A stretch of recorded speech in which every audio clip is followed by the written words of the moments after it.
ഗ്രേസമ്മ മാമച്ചായനോട് എല്ലാ കാര്യങ്ങളും പറയുകയാണ്. അത് കേട്ടിട്ട് മാമച്ചായൻ പറയുന്നുണ്ട്, അലീന വിചാരിച്ചാൽ ആ സ്ത്രീക്കിട്ടൊരു പണി കൊടുക്കാൻ പറ്റും. ഉള്ള സത്യമെല്ലാം അവരുടെ മുഖത്ത് നോക്കി പറഞ്ഞിട്ട് വീട്ടിൽ നിന്ന് ഇറങ്ങി പോരണം എന്ന് പറയണം മാമച്ചായൻ. അപ്പോൾ ഗ്രേസമ്മ പറയുന്നുണ്ട്, അങ്ങനെ പറ്റില്ല, ബ്രിജിത്ത മമ്മിക്കൊരു വാക്ക് കൊടുത്തിട്ടുണ്ട് ഈ സത്യം ആരെയും അറിയിക്കില്ല എന്ന്. അത് മാത്രമല്ല, ബാലചന്ദ്രൻ സാർ ഉണ്ടല്ലോ, അദ്ദേഹം ഒരു മാന്യനാണ്. ഇതൊക്കെ അറിഞ്ഞു കഴിഞ്ഞാൽ അദ്ദേഹം ഇതൊക്കെ എങ്ങനെ സഹിക്കും, ക്ഷമിക്കും. അതുകൊണ്ട് തന്നെ അലീന ഇത് ആരോടും പറയാൻ പോകുന്നില്ല എന്ന് പറയണം. ഇനിയിപ്പോൾ എന്ത് ചെയ്യും, എനിക്കിത് കേട്ടിട്ട് ആകെ ഭ്രാന്ത് പിടിക്കുന്നു എന്നൊക്കെ പറയണം മാമച്ചായൻ.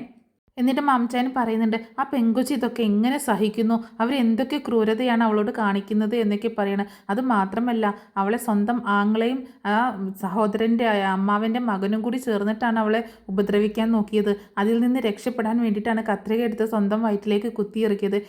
നീ എന്താ ഈ പറയുന്നത്? അതേ മാമച്ചായൻ, ഞാനിത് മാമച്ചായനോട് പറഞ്ഞില്ല എന്നേ ഉള്ളൂ. കാരണം ഞാനും ഇപ്പോഴാണ് അറിഞ്ഞത് കേട്ടോ. അന്ന് രേവതിക്കുട്ടി ഹോസ്പിറ്റലിലേക്ക് പോയില്ലേ, അപ്പോൾ അന്ന് ആ സമയത്ത് രേവതിക്കുട്ടിയോട് അലീന പറഞ്ഞതാണ് എന്ന് പറയാണ്. എന്തൊരു കഷ്ടമാണെന്ന് നോക്കിയേ, നമുക്ക് എന്ത് ചെയ്യാൻ പറ്റും? ഇതിലും നല്ലത് അവൾ അവിടെ നിന്ന് പോരുന്നതാണ്, അവൾ അവിടെ നിൽക്കുന്നത് ശരിയല്ല എന്ന്. വല്ല റോഡിൻ്റെ പണിക്ക് പോയാലും ഒക്കെ ഇതിനേക്കാളും നല്ല അന്തസ്സുണ്ട് എന്ന് പറയാൻ മാമച്ചായൻ. ഇനി അവൾ അവിടെ നിർത്തുന്നത് ശരിയല്ല എന്ന് പറയുന്നുണ്ട് കേട്ടോ. ആ സ്ത്രീ എന്തൊരു സ്ത്രീയാണ്, അവൾ ഇതൊക്കെ എങ്ങനെ സഹിക്കുന്നു? അതാണ് മാമച്ചായ എൻ്റെയും വിഷമം, എൻ്റെ തല പെരുക്കുന്നു എന്നൊക്കെ ഗ്രേസമ്മയും പറയാണ്. അപ്പോൾ മാമച്ചായൻ ചോദിക്കുന്നുണ്ട്, എടി നമ്മുടെ കൂട്ടത്തിലെ ആരെങ്കിലും കല്യാണം കഴിക്കാതെ നിൽക്കുന്നുണ്ടോ? ഉണ്ടെങ്കിലേ നമുക്ക് അലീനെ അങ്ങോട്ട് കെട്ടിച്ചു കൊടുക്കാമായിരുന്നു എന്ന് പറയണം. അതും പറഞ്ഞിട്ട് മാമച്ചായൻ കിടക്കുന്നുണ്ട്. അത് ആ കാര്യത്തെപ്പറ്റി ഇങ്ങനെ ആലോചിച്ചിരിക്കുകയാണ് ഗ്രേസമ്മ. പിന്നീട് കാണിക്കുന്നത് നമ്മുടെ കടപ്പാട്ടൂർ വീട് തന്നെയാണ്. അലീന മുകളിൽ നിന്ന് അലക്കാനുള്ള തുണിയൊക്കെ എടുത്ത് താഴേക്ക് ഇറങ്ങി വരുന്ന സമയത്താണ് രോഹിത് മുകളിലേക്ക് കയറി വരുന്നത്. അങ്ങനെ അലീന രോഹിതിനെ കണ്ടിട്ടും മൈൻഡ് ചെയ്യാതെ താഴേക്ക് പോകാൻ നിൽക്കുമ്പോൾ അവിടെ നിൽക്കുക എന്ന് പറഞ്ഞിട്ട് തടയാണ് രോഹിത്. എന്താ കാര്യം എന്ന് ചോദിക്കുമ്പോൾ, നീ അമ്മയോടെല്ലാം പറഞ്ഞു കൊടുത്തല്ലേ എന്ന് ചോദിക്കുകയാണ്. നിൻ്റെ ഭാഗത്തു നിന്ന് ഒരു പോസിറ്റീവായിട്ടൊരു സംസാരം എനിക്ക് കിട്ടിയില്ല, അതുകൊണ്ടാണ് ഞാൻ പറഞ്ഞു കൊടുത്തത്. ഞാൻ പറഞ്ഞത് അത്ര വലിയ തെറ്റായോ എന്നൊക്കെ ചോദിക്കുകയാണ് അലീന. അപ്പോൾ രോഹിത് പറയുന്നുണ്ട്, നീ അമ്മയോട് പറയില്ല എന്നാണ് ഞാൻ വിചാരിച്ചത് എന്ന് പറയുമ്പോൾ, ഞാൻ പറഞ്ഞത് അത്ര വലിയ തെറ്റായോ? നീ ഇത്രയൊക്കെ ചെയ്തിട്ടും ഒരു സോറി പറയേണ്ട ഒരു കാര്യം പോലും നിനക്ക് തോന്നിയില്ലല്ലോ എന്നൊക്കെ ചോദിക്കുമ്പോൾ, എനിക്ക് സോറി പറയാൻ തോന്നിയില്ല, അതിന് മാത്രം നീ ആരാ എന്നൊക്കെ ചോദിക്കുകയാണ്. അപ്പോൾ അലീന പറയുന്നുണ്ട്, എനിക്കിപ്പോൾ വേണമെങ്കിലും പോലീസിനോട് പറയാം, ഇതിനൊക്കെ നീ അമ്മയോട് പറഞ്ഞു കൊടുത്തതിനൊക്കെ ഞാൻ നിനക്ക് പകരം തന്നിരിക്കും എന്ന് പറയുമ്പോഴാണ് അലീന പറയുന്നത്, ഇപ്പോഴും ഒരു ഫോൺ കോളിനപ്പുറത്ത് പോലീസ് ഉണ്ട്, എനിക്ക് വേണമെങ്കിൽ അത് ഇപ്പോഴും ചെയ്യാം. ഞാനത് ചെയ്യാത്തത് നിൻ്റെ ഭാവി ഓർത്തിട്ടാണ്. നീ നന്നാവാൻ തീരുമാനിച്ചിട്ടില്ലാത്തത് കൊണ്ട് ഇനി ഞാൻ അതിനെപ്പറ്റി ചിന്തിക്കുന്നില്ല എന്ന് പറയണം. നീ ആരാടി എന്നെ നന്നാക്കാൻ? എൻ്റെ ആരും അല്ലല്ലോ എന്ന് പറയുമ്പോൾ, ഞാൻ ആരാണെന്ന് എനിക്ക് നന്നായിട്ട് അറിയാം, അതറിയാത്തത് നിനക്കാണ്, അത് നിൻ്റെ ഗതികേട് എന്ന് പറയാണ് അലീന. ആ സമയത്ത് രോഹിത് പറയുന്നുണ്ട്, എൻ്റെ അമ്മ എൻ്റെ മുന്നിൽ ഇരുന്ന് കരഞ്ഞിട്ടുണ്ടെങ്കിൽ അതിൻ്റെ ഇരട്ടി അതിൻ്റെ 10 ഇരട്ടി നിന്നെക്കൊണ്ട് ഞാൻ കരയിപ്പിക്കും എന്ന് പറയാണ് രോഹിത്. അപ്പോൾ അലീന പറയുന്നുണ്ട്, നിൻ്റെ അമ്മ നിൻ്റെ മുന്നിലിരുന്ന് കരഞ്ഞതിനേക്കാൾ നിന്നെ ഓർത്ത് ഞാൻ കരഞ്ഞിട്ടുണ്ട് എന്ന് പറയുമ്പോൾ, നീ ആരാടി നീ എന്നെ ഓർത്ത് കരയാൻ, നീ എൻ്റെ ആരാന്ന് ചോദിക്കുമ്പോൾ, അതാണ് ഞാൻ നേരത്തെ പറഞ്ഞത്, എനിക്ക് നന്നായിട്ട് അറിയാം ഞാൻ ആരാണെന്ന്, നിനക്കറിയാത്തത് നിൻ്റെ ഗതികേടാണ്, അത് അങ്ങനെ തന്നെ ഇരിക്കട്ടെ എന്ന് പറയണം. എന്നിട്ട് നീ വേണമെങ്കിൽ നന്നാവ് എന്നൊക്കെ പറഞ്ഞ് കുറച്ച് അങ്ങനെ ഉപദേശിച്ചിട്ട് അലീന പെട്ടെന്ന് അവിടെ നിന്ന് ഇറങ്ങി പോവുകയാണ് ചെയ്യുന്നത്. പിന്നീട് കാണിക്കുന്നത് രേവതിക്കുട്ടി ഒരുങ്ങി റെഡി ആവുന്നതാണ്. ആ സമയത്ത് ഡോറിലും മുട്ടുന്നുണ്ട്. ഡോറ് തുറക്കുമ്പോൾ മാമച്ചായനാണ്. അങ്കിൾ റെഡി ആയി ചോദിക്കുകയാണ്. ആ പോവണ്ടേ, വാ പോവാം എന്ന് പറയുമ്പോൾ, അങ്കിളെ ഒരുപാട് ദൂരമുണ്ടോ, ഏത് റൂട്ടിലാണ് നമ്മൾ പോകുന്നതെന്ന് ചോദിക്കാൻ രേവതിക്കുട്ടി. എന്താ, നമ്മൾ റോട്ടിലൂടെ നാഷണൽ ഹൈവേയിലൂടെ? അതല്ല, ഏത് വഴിയാണ്? എന്താ നീ അങ്ങനെ ചോദിച്ചത്? നമ്മൾ കൊല്ലത്തൂടെയാണോ പോകുന്നത്? അല്ല, എന്തേ, നമുക്ക് കൊല്ലത്തൂടി പോയാലോ? അതെന്തിനാ? എനിക്ക് ചിന്നുകുട്ടിയെ കാണാനും കൂടി വേണ്ടിയിട്ടാണ്. എന്നാലേ നമുക്ക് തിരിച്ചു വരുന്ന വഴി കൊല്ലം വഴി തിരിച്ചു വിടാം എന്ന് പറയുമ്പോൾ, ഒത്തിരി ദൂരം ഉണ്ടാവും അങ്കിളെ? ഒത്തിരി ദൂരമൊക്കെ ഉണ്ട്, ഒരു 50 കിലോമീറ്റർ. 50 കിലോമീറ്റർ ഒക്കെ ഉണ്ടോ? പുനലൂരിലേക്ക് എത്ര കിലോമീറ്റർ ഉണ്ട്? അതൊരു 150 കിലോമീറ്റർ ഉണ്ട്. എന്നാൽ പിന്നെ 50 കിലോമീറ്റർ പോട്ടെ എന്ന് വെക്കാമല്ലേ? എന്നാൽ കൊല്ലത്തേക്ക് പോകണ്ടല്ലേ, അതല്ലേ നീ ഉദ്ദേശിച്ചത്? അതല്ലെങ്കിലേ, അല്ല, 50 കിലോമീറ്റർ അല്ലേ ഉള്ളൂ, അതങ്ങോട്ട് ഓടിച്ചു വിട്ടേക്കണം. ആരോടിച്ചു വിടും എന്ന് ചോദിക്കാണ് മാമച്ചായൻ. അല്ല അങ്കിള്, ഇങ്ങനെ സ്റ്റിയറിങ് അങ്ങോട്ടും ഇങ്ങോട്ടും തിരിച്ചാൽ മതിയല്ലോ, കാറ് തന്നെ അങ്ങോട്ട് ഓടിക്കോളും എന്ന് പറയാട്ടോ. നീ താഴേക്ക് വാട്ടോ, നിന്നെ ഞാൻ ശരിയാക്കി തരാം എന്ന് പറഞ്ഞ് മാമച്ചായൻ താഴേക്ക് പോകുന്നുണ്ട്. പെട്ടെന്ന് തന്നെ രേവതിക്കുട്ടിയും ഒന്ന് കണ്ണാടിയിൽ നോക്കിയതിന് ശേഷം താഴോട്ടേക്ക് ഇറങ്ങി ചെല്ലുകയാണ്. അങ്ങനെ മാമച്ചാനും രേവതിക്കുട്ടിയും ഗ്രേസമ്മയും കൂടി കാറിൻ്റെ അടുത്തേക്ക് ചെല്ലുമ്പോൾ ജോസൂട്ടി അവിടെ കാറൊക്കെ തുടച്ച് നിൽക്കുന്നുണ്ടായിരുന്നു. അങ്ങനെ രേവതിക്കുട്ടിയോട് ചോദിക്കുന്നുണ്ട്, ഗ്രേസമ്മ ചോദിക്കുന്നുണ്ട്, മേക്കപ്പ് കൂടിപ്പോയടി എന്ന് ചോദിക്കുമ്പോൾ, ഇല്ല. ഞാനോ? നീ ഒരു സുന്ദരി കുട്ടിയല്ലേ എന്ന് പറയാണ്.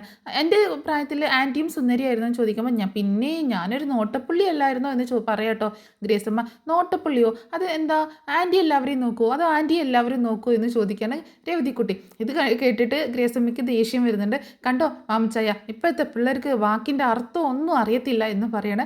അപ്പോൾ ചിരിക്കുന്നുണ്ട് കേട്ടോ രേവതിക്കുട്ടി. ആ സമയത്ത് ജോസൂട്ടിയോട് പറയുന്നുണ്ട്, ആ ജോസൂട്ടി ഞങ്ങൾ പോയിട്ട് വരാം എന്ന് പറയുമ്പോൾ ഞങ്ങൾ പുനലൂർ വരെ പോവാണ്, വീട് നീ നോക്കിക്കൊള്ളണേ എന്ന് പറയുമ്പോൾ ഞാൻ വരണ്ടേയും ചോദിക്കുകയാണ്. ഏയ് വേണ്ട, ഞാൻ ഓടിച്ചോളാം എന്ന് പറയുമ്പോൾ വെറുതെ ഡ്രൈവർ എന്ന പേര് മാത്രമേ എനിക്ക്, ഈ വണ്ടി തുടക്കലാണല്ലോ എൻ്റെ പണി എന്ന് പറയുമ്പോൾ ഇപ്പം ഞാൻ ഓടിക്കാലോ, ഓടിക്കാടാ എന്ന് പറയാം, നിന്നെ കൂട്ടി ഞാൻ നാളെ കുന്നംകുളം പോയില്ലേ വാഴക്കൊല മേടിക്കാനായിട്ട്, ദേ ഇവള് വന്നേ പിന്നെയാണ് ഇപ്പം എന്നെ കൂട്ടാത്തത്. ഓ പിന്നെ ഞാനാണോ വണ്ടി ഓടിക്കുന്നത്, ഞാൻ ഡ്രൈവർ, ഞാൻ പറച്ചിൽ കേട്ട് കഴിഞ്ഞാൽ ഇയാളുടെ ജോലി ഞാൻ തട്ടിയെടുത്തോന്ന് തോന്നുമല്ലോ, ഞാൻ വെറുതെ വണ്ടിയിൽ ഇരിക്കുന്നല്ലേ ഉള്ളൂ എന്ന് പറയണം. ഇങ്ങനെ പോയാൽ ഞാൻ ഡ്രൈവിംഗ് ഒക്കെ മറന്നു പോകും എന്ന് പറയണം ജോസൂട്ടി. സാരമില്ലടാ, നീ ഇവിടെ നിൽക്ക്, ഞങ്ങൾ പോയിട്ട് വരാം എന്ന് പറഞ്ഞ് മാമച്ചായൻ കാറിലേക്ക് കയറുകയാണ്. അങ്ങനെ ഗ്രേസമ്മയും കൂട്ടിയിട്ടും രേവതിക്കുട്ടിയും കയറുന്നുണ്ട്. ആ സമയത്ത് രേവതിക്കുട്ടി കയറാൻ നേരത്തെ ജോസൂട്ടിയോട് തിരിഞ്ഞു നോക്കിയിട്ട്, ജോസൂട്ടിക്ക് ഭയങ്കര ദേഷ്യം കേട്ടോ, ഭയങ്കര കെറിവിച്ചിരിക്കുകയാണ്. ജോസൂട്ടിയെ നോക്കിയിട്ട് പറയുന്നുണ്ട്, ദേ അവിടെ പട്ടിക്ക് കൊടുക്കാനുള്ള ഫുഡ് എടുത്ത് വെച്ചിട്ടുണ്ട് കേട്ടോ എന്ന് പറയുമ്പോൾ ആ ശരി എന്നുള്ള രീതിയിൽ തലയിട്ടാണ്. ദേ ജോസൂട്ടി ചേട്ടനുള്ള ഫുഡും എടുത്ത് വെച്ചിട്ടുണ്ട്, മാറിപ്പോവല്ലേ എന്ന് പറയുമ്പോൾ എനിക്കറിയാം എന്ന് പറയണം. ദേ ഞങ്ങൾ വരുമ്പോൾ ചോക്ലേറ്റ് കൊണ്ടുവരാം എന്ന് പറഞ്ഞുകൊണ്ട് രവതിക്കുട്ടിയും കാറിൽ കയറി പോവുകയാണ്. പിന്നീട് കാണിക്കുന്നത് ബാലചന്ദ്രൻ മേനോനും നമ്മുടെ ബാലചന്ദ്രനും അലീനയും കൂടി ഒരുമിച്ചിരുന്ന് ഭക്ഷണം കഴിക്കുന്നതാണ്. ബാലചന്ദ്രൻ അലീനയെ ഒന്ന് നോക്കിയും കൊണ്ട് ഭക്ഷണം കഴിക്കുന്നത് നിർത്തി എഴുന്നേറ്റ് കൈ കഴുകാനായിട്ട് പോകണം. ആ സമയത്ത് തന്നെ അലീനയും ഭക്ഷണം കഴിക്കൽ നിർത്തി എഴുന്നേൽക്കുന്നുണ്ട്. പ്ലേറ്റൊക്കെ കൊണ്ടുപോയി വെക്കുകയാണ്. തിരിച്ച് വന്ന് കാസറോളൊക്കെ എടുത്ത് കൊണ്ടുപോകാൻ നിൽക്കുന്ന സമയത്ത് ബാലചന്ദ്രൻ പറയുന്നുണ്ട്, എൻ്റെ റൂമിൽ ഒരു കത്രിക ഇരിപ്പുണ്ട് പെൻ ഹോൾഡറിൽ, അതൊന്ന് എടുത്തുകൊണ്ട് പോകാൻ എന്ന് പറയണം. അത് കേട്ടതും അലീന ആകെ ഞെട്ടിപ്പോവുക കേട്ടോ. അങ്ങനെ അലീന ആകെ നിന്ന് പരുങ്ങുന്നത് കണ്ട് നിന്ന് പരുങ്ങാതെ അത് പോയി എടുത്തിട്ട് വാ എന്ന് പറയണം ബാലചന്ദ്രൻ. അങ്ങനെ അലീന പോകുന്ന വഴി ഒന്ന് തിരിഞ്ഞു നോക്കുന്നുണ്ട്. തിരിഞ്ഞു നോക്കിയിട്ട് ബാലചന്ദ്രൻ്റെ റൂമിലേക്ക് പോവാണ്. റൂമിലെത്തുന്ന അലീന ആ കത്രിക കണ്ട് ആകെ ഷോക്കാവുക കേട്ടോ. ആ കത്രിക ആണ് അവളുടെ വയറ്റിലേക്ക് അവൾ കുത്തി കയറ്റിയ കത്രികയായിരുന്നു അത് കണ്ടിട്ട് ആകെ ഷോക്കാവുകയാണ്. ആ സമയത്ത് ഒന്ന് തിരിഞ്ഞു നോക്കുമ്പോൾ ബാലചന്ദ്രൻ തിരിഞ്ഞു നിൽക്കുന്നതാണ് കാണുന്നത് കേട്ടോ. പുറം തിരിഞ്ഞ് നിൽക്കുന്നതാണ് കാണുന്നത്. പിന്നീട് ആ കത്രിക അവൾ എടുക്കുന്നുണ്ടായ കത്രിക എടുത്തപ്പോൾ മുതൽ അവൾ ആ പഴയ കാര്യങ്ങൾ ഓർക്കുകയാണ്. രോഹിത്തിനോടും ഹരിയോടൊക്കെ വിളിച്ച് പറഞ്ഞ കാര്യങ്ങൾ, സമ്മതിക്കത്തില്ലടാ, ഞാൻ എന്നെ തൊടാൻ സമ്മതിക്കത്തില്ല എന്നൊക്കെ പറഞ്ഞിട്ട് അവൾ അലറി വിളിക്കുന്ന ആ കാര്യങ്ങളും കത്രിക വയറ്റിലേക്ക് കുത്തുന്ന ആ ശബ്ദ കോലാഹലങ്ങൾ ഇങ്ങനെ ഓർക്കുന്നുണ്ട്. അങ്ങനെ കത്രിക കൊണ്ടുവന്ന് ബാലചന്ദ്രൻ്റെ മുന്നിൽ നിൽക്കുമ്പോൾ ബാലചന്ദ്രൻ ആ കത്രിക വാങ്ങിക്കുകയാണ്. എന്നിട്ട് ബാലചന്ദ്രൻ പറയുന്നുണ്ട്, ഇതെൻ്റെ കത്രികയായിരുന്നു, ഞാൻ ഉപയോഗിച്ചുകൊണ്ടിരുന്ന കത്രികയാണ്, പിന്നീട് അത് രോഹിത് എടുത്തുകൊണ്ട് പോയി, മാസങ്ങൾക്ക് മുമ്പ് നടന്ന ഒരു കാര്യമാണ്, ആ സമയത്ത് അവൻ എടുത്തുകൊണ്ട് പോയി, പിന്നീട് ഇത് കറങ്ങി തിരിഞ്ഞ് എൻ്റെ കയ്യിലേക്ക് തന്നെ തിരിച്ചു വന്ന വഴി വളരെ ഭീകരമാണ് അല്ലേ എന്ന് ചോദിച്ചുകൊണ്ട് അലീനയെ നോക്കുമ്പോൾ അലീന ആകെ പകച്ചു നിൽക്കുക കേട്ടോ. ആ സമയത്ത് ബാലചന്ദ്രൻ പറയുന്നുണ്ട്, നീ എന്നോടൊന്നും പറഞ്ഞില്ല, നീ മനുവിനോട് പറഞ്ഞു എന്ന് എനിക്കറിയാം, മനു ആണെങ്കിലും എന്നോടൊന്നും തുറന്ന് പറഞ്ഞൊന്നുമില്ല, ഞാനല്ലേ ആദ്യം അറിയേണ്ട ആൾ, നീ എന്നോട് ഓരോ ദിവസവും പറയുമെന്ന് ഓരോ ദിവസവും ഞാനിങ്ങനെ ഓർത്തിരുന്നു, ഞാനല്ലേ ആദ്യം അറിയേണ്ട ആൾ, നീ എന്നോട് പറയേണ്ടതല്ലേ എന്ന് ചോദിക്കുകയാണ് ബാലചന്ദ്രൻ. ആ സമയത്ത് കരഞ്ഞുകൊണ്ട് അലീന പറയുന്നുണ്ട്, ഞാൻ സാറിനോട് പറയണമെന്ന് ഒരുപാട് തവണ ആലോചിച്ചതാണ്, പക്ഷേ എനിക്ക് പറ്റത്തില്ലായിരുന്നു, ഞാൻ എങ്ങനെ പറയും സാറിനോട്, സാറിൻ്റെ മകനെക്കുറിച്ചല്ലേ ഞാൻ പറയാൻ പോകുന്നത്, അങ്ങനെ ഒരു ഗതികേടിന് നിന്ന് കൊടുക്കാൻ എനിക്ക് പറ്റത്തില്ലായിരുന്നു എന്ന് പറയാണ്. എനിക്ക് പറയാൻ കഴിഞ്ഞില്ല, സോറി സാർ എന്നൊക്കെ പറയുമ്പോൾ, നീ എന്തിനാ മോളെ സോറി പറയുന്നത്, ഞാനല്ലേ സോറി പറയേണ്ടത് എന്ന് പറയുമ്പോൾ, വേണ്ട സാർ എന്നോട് സോറി പറയരുത്, സാർ എൻ്റെ അച്ഛൻ്റെ സ്ഥാനത്താണ് എന്ന് പറഞ്ഞ് കരയാണ് അലീന. ആ സമയത്ത് ബാലചന്ദ്രൻ അലീനയെ ഇങ്ങനെ ഭയങ്കര ഇമോഷണലായിട്ട് നോക്കട്ടെ, എന്നിട്ട് വിളിക്കുന്നുണ്ട്, ഇങ്ങ് അടുത്ത് വാ എന്ന് വിളിക്കുകയാണ്. അലീന മെല്ലെ ബാലചന്ദ്രൻ്റെ അടുത്തേക്ക് ചെല്ലുമ്പോൾ അലീനയെ ചേർത്ത് പിടിച്ചുകൊണ്ട് പറയാണ്, എൻ്റെ മകൻ ചെയ്ത പാപത്തിന് ഞാൻ നിന്നോട് മാപ്പ് ചോദിക്കുകയാണ്, പൊറുക്കണം എന്ന് പറയുമ്പോൾ അലീന പൊട്ടിക്കരയട്ടോ, മുഖം പൊത്തി ഇങ്ങനെ പൊട്ടിക്കരയാണ്. ആ സമയത്ത് ബാലചന്ദ്രൻ ചേർത്ത് പിടിക്കുന്നുണ്ട്, ഏയ് കരയല്ലേ, കരയരുത് കേട്ടോ എന്ന് പറഞ്ഞിട്ട് ഇങ്ങനെ ആശ്വസിപ്പിക്കുന്നുണ്ട്, കൈകൊണ്ട് ആശ്വസിപ്പിക്കുകയാണ്. അങ്ങനെ വീണ്ടും വീണ്ടും പറയുന്നുണ്ട്, കരയരുത് കേട്ടോ, കരയണ്ട കേട്ടോ എന്നൊക്കെ പറഞ്ഞ് ഇങ്ങനെ ആശ്വസിപ്പിക്കാൻ. അങ്ങനെ അലീന കരച്ചിൽ നിർത്തുന്നുണ്ട്. പിന്നെ അലീന ഒന്ന് തലോടി കൊണ്ട് ബാലചന്ദ്രൻ റൂമിലേക്ക് പോവുകയാണ്. അലീന തിരിഞ്ഞു നോക്കുന്ന സമയത്ത് ബാലചന്ദ്രൻ ആകെ ഒരു തകർന്ന മനുഷ്യനെ പോലെ അവിടെ ഇങ്ങനെ ഇരിക്കുന്നതാണ് കാണുന്നത്. അലീന കുറച്ച് നേരം ഇങ്ങനെ ഓരോന്ന് ആലോചിച്ച് നിൽക്കുന്നുണ്ട്. അതിനുശേഷം പോയി മുഖമൊക്കെ കഴുകി ഫ്രഷ് ആവുകയാണ്. പിന്നീട് ബാലചന്ദ്രൻ ഫോൺ എടുത്തുകൊണ്ട് മുത്തശ്ശിയുടെ റൂമിലേക്ക് വരികയാണ്. മുത്തശ്ശിയോട് ഇങ്ങനെ ചോദിക്കുന്നുണ്ട്, അമ്മയുടെ ഫോൺ എന്തെന്ന് ചോദിക്കുമ്പോൾ ഇതാ എന്ന് പറഞ്ഞു കൊടുക്കണേ, അത് എനിക്കൊരു സംഗതി നോക്കാനാന്ന് പറഞ്ഞൊരു ഫോൺ വാങ്ങിക്കുന്നുണ്ട്. അമ്മ ഇതിലെ കാര്യങ്ങളൊക്കെ പഠിച്ചോന്ന് ചോദിക്കുമ്പോൾ എവിടുന്ന് എനിക്കൊന്നും അറിയത്തില്ല, അലീന എന്താണ്ടൊക്കെ കാണിക്കും, ഒരു ദിവസം മനുവിൻ്റെ കോള് വന്നപ്പോൾ ഞാനൊന്ന് എടുത്തതേ ഉള്ളൂ, എന്തൊക്കെയോ ശബ്ദ കോലാഹലങ്ങളായിരുന്നു എന്ന് പറയാണ്. അവളോട് ചോദിച്ചാൽ മതി, അവൾക്ക് അറിയായിരിക്കും എന്ന് പറയണം. അങ്ങനെ ബാലചന്ദ്രൻ അതിലെ കോൾ റെക്കോർഡിങ്സ് എടുത്തിട്ട് 2-3 റെക്കോർഡിങ്സ് തൻ്റെ ഫോണിലേക്ക് സെൻഡ് ചെയ്യാണ്. എന്നിട്ട് തിരിച്ചു കൊടുക്കുന്നുണ്ട്. കൊടുക്കുന്നുണ്ട്. ഞാൻ ഇതിലൊരു ക്ലീനിങ് ആപ്പ് ചെയ്തതാണ്. ഒരു വൈറസൊക്കെ നമുക്ക് ക്ലീനായി കിട്ടിക്കോളും. ഇതിലും വൈറസ് കയറുമെന്ന് ചോദിക്കുക കേട്ടോ മുത്തശ്ശി. നമ്മൾ വൈറസ് എവിടെ കയറാത്തത്, കമ്പ്യൂട്ടറിലൊക്കെ വൈറസ് കയറുന്നില്ലേ, അതുപോലെ എന്ന് പറഞ്ഞ് അങ്ങനെ ഫോൺ തിരിച്ചു കൊടുക്കുന്നുണ്ട്. ആ സമയത്ത് ചോദിക്കുന്നുണ്ട് അലീന എല്ലാം പഠിച്ചോന്ന് ചോദിക്കുമ്പോൾ അലീന പഠിച്ചു വരുന്നുണ്ട്, കുറച്ച് കാര്യങ്ങളൊക്കെ അറിയാം. ഇനി അവൾക്ക് എന്തെങ്കിലും അറിയില്ലെങ്കിൽ എന്നോട് ചോദിക്കാൻ പറഞ്ഞാൽ മതി എന്ന് പറയണ ബാലചന്ദ്രൻ. കൃഷ്ണമോളെ ഏതാണ്ടൊക്കെ പറഞ്ഞു കൊടുക്കുന്നുണ്ട് എന്ന് മുത്തശ്ശി പറയുകയും ചെയ്യുന്നുണ്ട്. പിന്നീട് ബാലചന്ദ്രൻ അവിടെ നിന്ന് പോവുകയാണ്. പിന്നീട് കാണിക്കുന്നത് ബാലചന്ദ്രൻ റൂമിൽ പോയിട്ട് അതിലെ വോയിസ് എടുത്ത് കേൾക്കാൻ തുടങ്ങുന്നതാണ്.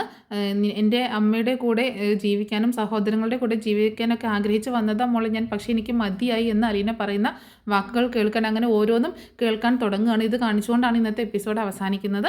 നാളത്തെ എപ്പിസോഡ് കിടിലൻ എപ്പിസോഡായിരിക്കും. ബാലചന്ദ്രൻ എല്ലാ സത്യങ്ങളും അറിയാണ്. അത് മാത്രമല്ല നമ്മുടെ ഷെറിനെ തേടിയിട്ട് മാമച്ചായനും ഗ്രേസമ്മയും രേവതിക്കുട്ടിയും കൂടെ ഷെറിൻ്റെ വീട്ടിലേക്ക് ചെല്ലുന്നുണ്ട്. അപ്പോൾ അതിൻ്റെയൊക്കെ സ്റ്റോറി ഞാൻ ഉടനെ തന്നെ പറഞ്ഞ് അപ്ലോഡ് ചെയ്യുന്നതായിരിക്കും. എല്ലാവരും സപ്പോർട്ട് ചെയ്യുക.